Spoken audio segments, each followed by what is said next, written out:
La ministra del Pueblo, Yasmín Esquivel, justifica a López Obrador y confirma distanciamiento con Norma Piña. Corre video. Es importante destacar que los ministros y ministras somos muy atentos, muy educados, tenemos una gran cortesía política entre nosotros, y esa se ha mantenido hasta el día de hoy. Desde que estaba el ministro anterior, Arturo Saldívar, de presidente de la Suprema Corte, hasta la fecha siempre somos muy cordiales entre nosotros. Sin embargo, sí se percibe, yo que he estado ahí 5 años diariamente de lunes a jueves en sesión, sí se percibe el ambiente pues ya de resignación. Al principio de desolación, de tristeza. ¿Es hostil entre ustedes? Generalmente no. Okay. Generalmente no. O sea, se toman un café juntos, desayunan juntos. Algo. No desayunamos juntos, pero sí nos llegamos a tomar un café juntos, pero sí hay una cortesía, hay una amabilidad entre nosotros. ¿Tú apoyaste a la actual ministra presidenta para que sea la presidenta? Yo le di uno de los 6 votos para que ella llegara a la presidencia, porque efectivamente el ministro Alfredo Gutiérrez Ortiz Mena quedó con 5 votos y uno de los 6 votos de Norma Piña fue mi voto. ¿Y era buena la relación entonces? ¿Y cómo es la relación ahora? Pues la relación con la ministra Norma Piña siempre ha sido una relación respetuosa. Al principio, después de que voté por ella para ser presidenta de la Corte, pues era una relación con afecto, pero eso se acabó muy rápido. Después de que tomó una posición opositora al presidente de la República, a mí me parece que los jueces, magistrados y ministros debemos ser imparciales ante las autoridades políticas, ante los partidos políticos y ante las fuerzas políticas de nuestro país. Al asumir la ministra Norma Piña una posición contraria al gobierno, perdió la imparcialidad. Y entonces fue cuando yo tuve una relación respetuosa pero distante ante la posición de imparcialidad que estaba afectando a la institución. Bueno, de hecho tú pediste que, no sé si renunciara como ministra presidenta de la Corte, justamente porque tú decías que pensabas que esto estaba obstaculizando la interlocución política. Sí, efectivamente en una sesión privada, después de los resultados que se dieron en la pasada elección, yo les dije a mis compañeros que reflexionáramos la permanencia de la ministra Norma Piña en la presidencia, porque había un evidente rompimiento de relación con el Poder Ejecutivo y con el Poder Legislativo. Ese rompimiento de la relación, tanto en su conducta como en los hechos, creó este distanciamiento que dio origen, inclusive, una de las razones de la reforma al Poder Judicial Federal es el posicionamiento de la ministra Norma Piña del lado opuesto totalmente al gobierno del presidente Andrés Manuel López Obrador. ¿Qué hubieras hecho distinto, Yasmín? Pues la comunicación entre poderes es obligada, Adela. No es que pierdas tú la independencia. La independencia del juzgador es frente al expediente que tienes enfrente, para darle la razón a quien la tiene de conformidad con las constancias de autos y con la ley. Esa es la independencia del juzgador, pero no es la independencia rompimiento de diálogo, que fue justamente a donde llegamos, a un rompimiento de relaciones, a un rompimiento con el titular del Ejecutivo, con el gabinete del titular, así como con el Poder Legislativo, con la Cámara de Diputados y con la Cámara de Senadores. Y esa relación y esa falta de entendimiento político de la titular nos fue orillando y llevando a la institución a un extremo que no queríamos llegar. ¿Qué hubiera sido diferente? Una relación política, una relación de amabilidad, una relación de diálogo, porque el diálogo... ¿Tan cercana como la que tuvo Arturo Saldívar con el Ejecutivo, por ejemplo, en su momento? El ministro Arturo Saldívar tenía diálogo con el Ejecutivo, con el Legislativo también, y recordarás, Adela, que incluso hay una reforma constitucional que el ministro Saldívar logra, y por unanimidad, en las cámaras, y lo logra a través de este diálogo y esta comunicación y transmitir la necesidad de la reforma constitucional que el ministro Saldívar planteaba. De hacer política, digamos. De hacer política. Claro que sí, porque debe de estar la política frente a cualquier relación de diálogo entre poderes y máximo entre los titulares de los poderes. Entonces, cuando se ignoran estos mecanismos políticos, pues es cuando se va orillando a este extremo, a la institución donde se llevó, donde se planteó y donde se puso en una posición totalmente vulnerable.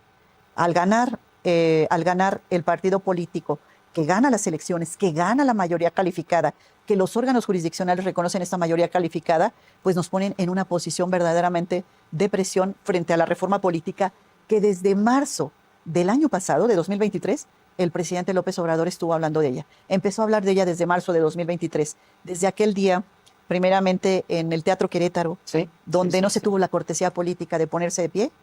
Desde ese momento, al mes siguiente, empezó a hablar el presidente ya de la reforma política, de la reforma al Poder Al Judicial. Poder Judicial. Pero acuérdate que desde antes, yo diría que un día sí y otra, una mañana sí y otra también, Yasmín,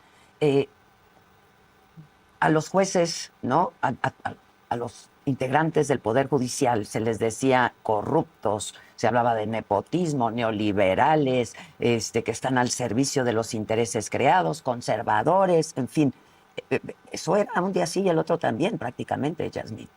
Cuando una de las partes pierde en un asunto, siempre se queja del juez Pues o del sí. magistrado. En el caso del señor presidente de la República, tenía el micrófono para quejarse de las sentencias cuando no eran unas sentencias que fueran Que de le acorde, favorecieran, que fueran claro. de acorde a los requerimientos del Estado Pero es el mexicano. presidente. Bueno, por un lado. Pero por otro lado, también existe este tema, no sé si llamarle nepotismo, porque el concepto es distinto, pero de familiarismo, donde hay jueces, juezas, consejeros de la judicatura, ministros de la Corte, que llegan a tener más de 3, 4, 5, 8, 14 y hasta 20 familiares. Entonces, la misma presidenta de la Corte en un informe dijo que más de la mitad de los juzgadores tenían familiares. Tenían familiares por lo menos uno. Y entonces eso no es ajeno. En la familia judicial se conoce. Motivos para que el presidente haya expresado este tipo de situaciones creo que habría de Y sobra. sin mérito, digamos, sin mérito para estar ahí. Bueno, lo que pasa es que también depende mucho de los criterios y de las constancias de los expedientes.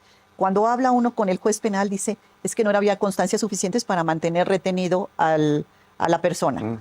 Delincuente o no delincuente, no había constancias suficientes. Y habla uno con la fiscalía y dice, había constancias de sobra con pruebas suficientes para mantenerlo privado de la libertad.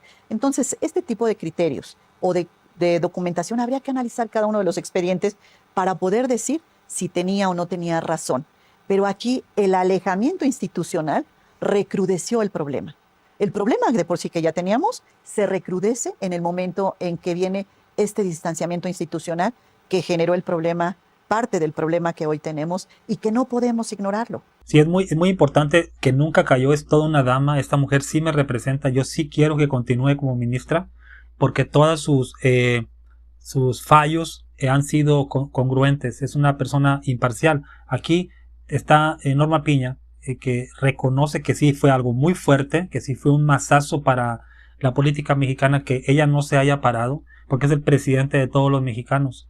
No se paró en el Teatro Querétaro y no es venganza, como bien dice Adela, un día sí y otro también, no estaba atacando al Poder Judicial, le estaba diciendo a los mexicanos en qué consistía el Poder Judicial, cómo operaba.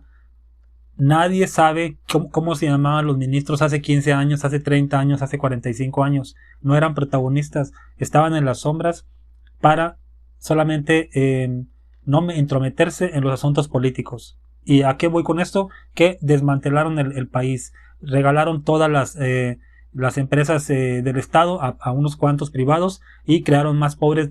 La Suprema Corte nunca se metió.